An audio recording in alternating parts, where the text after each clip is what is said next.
హరే కృష్ణ. నేను మీ అమ్మమ్మని. ఈరోజు 6వ పోసరం చదువుకుంది.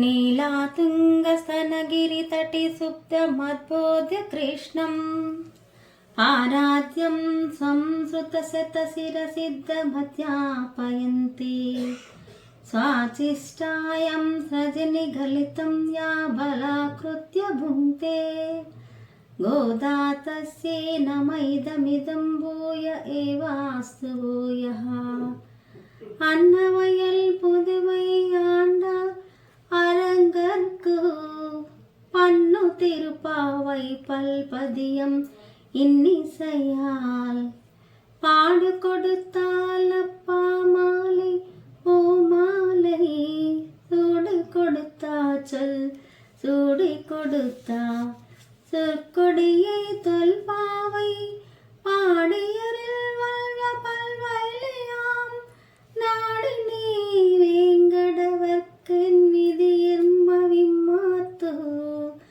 நாங்காடவண்ணமே நலக்கு ஆண்டாள் திருவடுகளே சரணம். புல்லம் சிம்மில்லுகான் புல்லரையன் கோயிலில் மெல்லை விழி செங்கன் பேரிரவம் கேட்டிலையோ பெல்லா அலிந்தராய் பேமுலை நஞ்சுண்டு கள்ளச்சகடம் கலக்கலைய காலொச்சி வெள்ளத்தரவில் துயிலமறிந்தன் வித்தின்னை உள்ளத்து கொண்டோனி வர கலம் யோகி கலம் வெள்ளெந்து ஆந்த அரியன்ற பேரிரவம் உள்ளம் புகுந்து குளிர்ந்தேலோரெம்பாவாய் ஆண்டாள் తిరువడిగలే శరణం. జయ శ్రీమన్నారాయణ.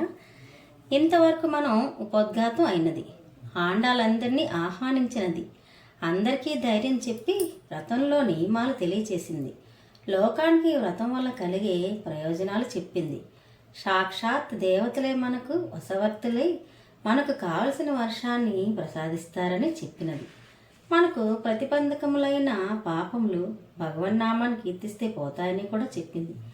ఇంకా బయలుదేరే ముందు కొంతమంది తమతో కలిసి రాకపోతే వారిని మేలుకొలుపుతున్నారు. ఈనాటి నుండి ఒక్కొక్కరినే అందరితో కలిసి వెళ్ళి మేలుకొలుపుతారు. ఈ 10 రోజులు మొదటి రోజు ఒక ఆమెను లేపుతున్నారండి. ఈమె కొత్తగా భగవద్ అనుభవంలో ప్రవేశించినది, అందుచేత నలుగురితో కలిస్తే తన అనుభవం ఎక్కడ చెడిపోతుందో అని బెంగ లోపలే పడుకునుంది.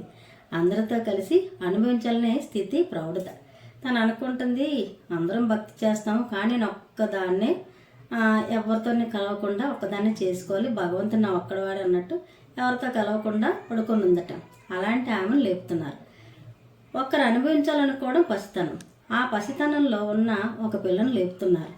అమ్మా లే, అదిగో బయట పక్షులు అరుస్తున్నాయి. ఆ పక్షులకు రాజైన స్వామి వేంచేసి ఉన్న ఆలయంలో తెల్లటి శంఖం పెద్దదని చేస్తుంది, వినలేదా? లేవమ్మా అంటున్నారు. పక్షులు అరుస్తున్నాయి, తెల్లవారిపోయింది, ఇంకా పడుకొని ఉన్నావా? ఆ పక్షులకి రాజైన గరుత్మంతుడు కూడా అక్కడే ఆ స్వామివారి దేవాలయంలోనే ఉన్నారు. ఆ శంఖం చేసేది కూడా ఎవరు? స్వయంగా స్వామివారే. నీకు వినిపించట్లేదా? లేవమ్మా లేవు అని చెప్పి లేపుతున్నారు. ఇది ఏమిటిది? శ్రవణం. మనం భగవంతుని వైపు ప్రవర్తించడానికి ముందుగా శ్రవణం చేయాలి. ఏది శ్రవణం చేయాలి? పక్షుల యొక్క ధ్వనులు వినాలి. ఆ ధ్వనులు ఏమిటి? ఆచార్యుల యొక్క వేదముల యొక్క ధ్వనులు వినాలి. అవి విన్న తర్వాత ఆ పక్షుల యొక్క రాజు గరుత్మంతుడు, ఆయనకు ప్రభువు నారాయణుడు, ఆయన ఉన్న ఆలయంలో శంఖం ఊదుతారు. శంఖమే ప్రణవం. ప్రణవమునకు శంఖం వంటి ఆకారం ఉండడం చేత ప్రణవాన్ని శంఖం అంటారు. దాని ధ్వని వినితీరాలి. శంఖంలో నుండి వచ్చిన ధ్వని ఏమి అంటే ఈ బాహ్యమైన శబ్దం కాదు, లోపల ఓ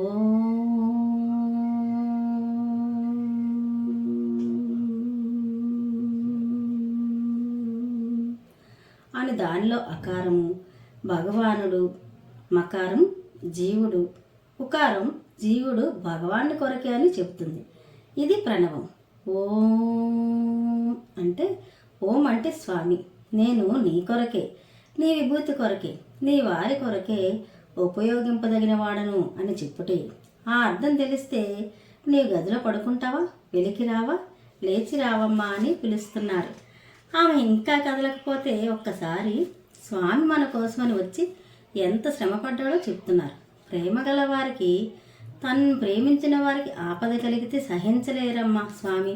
అమ్మా ఒక్కసారి భగవన్నామం కీర్తిస్తాం, ఆపదేంటి అని ఆలోచిస్తున్నారు. ఎక్కువ సమయం పడుకుంటే అనారోగ్యమే కదా అన్నట్టుగా వాళ్ళు చెప్తున్నారన్నమాట. ఎప్పుడైనా తెల్లవారుజామున లెగిస్తే చాలా ఆరోగ్యంగా ఉంటుంది, అది భగవన్నామం చేయడానికని లేస్తే ఇంకా బాగుంటుంది కాబట్టి లేవమ్మా లేవు అని చెప్తున్నారు. నీవు లేస్తావని ఆనాడు పోతన విషపుపాలను త్రాగిన స్వామి అని పోతనను సంహరించి వృత్తాంతాన్ని స్మరించారు. ఎందుకు? మన కథను మనకు జ్ఞాపకం చేయడానికి. మనం అందరం ఒక రహస్యాన్ని గుర్తించాలి. భగవానుడు మన కోసమని మనతో ఉంటే మనం ఏం చేస్తున్నాం? అవిద్య కనబడే పోతన యొక్క 2 స్థానములు అహంకారం, మమకారం, వాటితో మనం విషయములను అనుభవిస్తున్నాం. ఆ విషయములను అనుభవిస్తే విషంతో కూడిన పాలు త్రాగినట్లే. ఆ విషంతో కూడిన పాలు నా కొరకని త్రాగకుండా భగవానుడు తానే త్రాగి మనకు మోక్షం ప్రసాదిస్తాడు, పోతనకు మోక్షాన్ని ప్రసాదించినట్లు. కాబట్టి ఈ వ్రతానికి సిద్ధపడిన నాడు మనం ఏది అనుభవించినా అదంతా వాణి కొరకే అని అనుభవించాలి. ఈ రహస్యాన్ని అందించడానికి ఈ పోతను సంహరించిన స్వామిని కీర్తించారు. ఆ తర్వాత ఆనాడు శకటాసుని సంహరించాడమ్మా స్వామి అని వృత్తాంతం చెబుతున్నారు. ఎందుకు? శకటం అంటే బండి, బండి వంటిది మన శరీరం. మన శరీరానికి 2 చక్రములు, ఒకటి పుణ్యము, 2 పాపము. పుణ్యపాపం వల్ల మన శరీరం ముందుకు నడుస్తుంది. ఆ 2 విరగాలి, విరిగితే మనకు భగవత్ ప్రాప్తి. ఎలా విరుగుతాయి? ఆ రోజు చూడండి, శకటాసురుని రూపంలో రాక్షసుడు వస్తే చిన్న పిల్లవాడిలాగా ఆడుకుంటూ ఒక్క తన్ను విసిరి ఆ రాక్షసుని 2 ముక్కలు చేశాడు. అలాగా వాడి పాదంతో మనకు సంబంధం ఏర్పడితే ఆనాడు పాదం తగిలి బండి ఎలా విరిగిపోయిందో అట్లే స్వామి పాదం తగిలితే మనకి ప్రతిబంధకం తొలుగుతుంది అని ఆ కథ చెప్పారు. తర్వాత అమ్మా స్వామి మన కోసమని సముద్రంలో పడుకుని ఉన్నాడమ్మా అని చెప్పారు. ఏమిది? ఎట్లా? లోకంలో కొబ్బరికాయ మొలవాలంటే నీళ్ళలో నానితే కానీ మొలవదో అట్లా భగవానుడు క్షీరసాగరంలో శయనించి మన కోసమని తాను చాలా ఆర్జవమైన అంతఃకరణంతో లోకులను ఉద్ధరించడానికి తాను ఈ లోకంలో అవతరిస్తున్నాడు. అట్టి స్వామి యొక్క సౌశల్యాన్ని, సౌలభ్యాన్ని భావించాలి. ఇంకా మునులు, యోగులు హరి హరి అని ధ్వని చేస్తూ మెల్లగా లేస్తున్నారు. భగవన్నామాన్ని కీర్తించే ఆ మహాపురుషుల యొక్క హరి హరి హరి అనే శబ్దాన్ని వినలేదా అని అడుగుతున్నారు. ఆలయంలో ధ్వని వినలేదా అని అడుగుతున్నారు. పక్షుల కూత వినలేదా అని అడుగుతున్నారు. అందుచేత మొదట చేయవలసింది శ్రవణం. అట్టి శ్రవణం చేసిన తర్వాత మనం భగవదాభిముఖంలో అవుతాం అని తెలియచేసింది ఆండాలు ఈరోజు పాస్టర్లో. చాలా బాగా చెప్పారండి పాస్టర్లో. అమ్మవారు మనకి భగవంతుడి గురించి చెప్పారు, ఈ వ్రత నియమాల గురించి చెప్పారు. తర్వాత మొదటి రోజు వ్రతం మనకి ఎందుకు ఇక్కడ తయారవుతుంది, మనం ఏ విధంగా వ్రతానికి కావాల్సినవన్నీ తయారు చేసుకోవాలి, దానివల్ల లాభం ఏంటి, దానివల్ల మనకి ఆరోగ్యం బాగుంటుంది, అందరికీ పాడి పంటలన్నీ సమృద్ధంగా అమరుతాయి, ఇవన్నీ చెప్పారు. అవి కాకుండా ఇక్కడికి వచ్చేటప్పటికి 5 రోజులు పాసిన తర్వాత 6 రోజులు ఏం చెప్తున్నారు? మనకి పోతన విషం పాలు తాగిన స్వామి గురించి చెప్తున్నారు. పోతన దగ్గర విషం పాలు ఎందుకు తాగారండి అంటే, పోతన మనకి కంసమామ ఉన్నారు కదా, కృష్ణుడిని అష్టమ సంతానం వల్ల అతనికి అపాయం ఉందని, అందువల్ల ఎక్కడ ఉన్నా సరే ఆ బాలుని వెతికి చంపేమని అందరినీ పంపిస్తాడు. ఆ పంపించడంలో పోతన అనే రాక్షసుని కూడా కంసుడు పంపిస్తాడు. పంపించినప్పుడు గోకులంలో ఉన్నాడని చెప్పి తెలుసుకొని అక్కడికి వచ్చిన ఆమె ఒక రాకుమారిలాగా చక్కగా ఒక దేవకన్యలాగా యశోదామాత ఇంటికి వచ్చినప్పుడు యశోదామాతను అడుగుతుంది, నేను మీ బాబుకి పాలు ఇవ్వచ్చానంటే, దేవకన్యలు పాలిస్తే మంచిదే కదా అని చెప్పి ఆవిడ ఊకొట్టి ఇమ్మన్నది. వేస్తే చక్కగా స్థానాన్ని అందించి కృష్ణుడికి పాలిస్తుంది పోతున్నా. చక్కగా తాగుతూ చక్కగా ఆవిడ ప్రాణాన్ని లాగేశాడు తండ్రి. అంటే పోతన విషయం ఇవ్వాలని వచ్చింది, కానీ అయినా సరే స్వామి ఆవిడకి మోక్షాన్ని ప్రసాదించారు.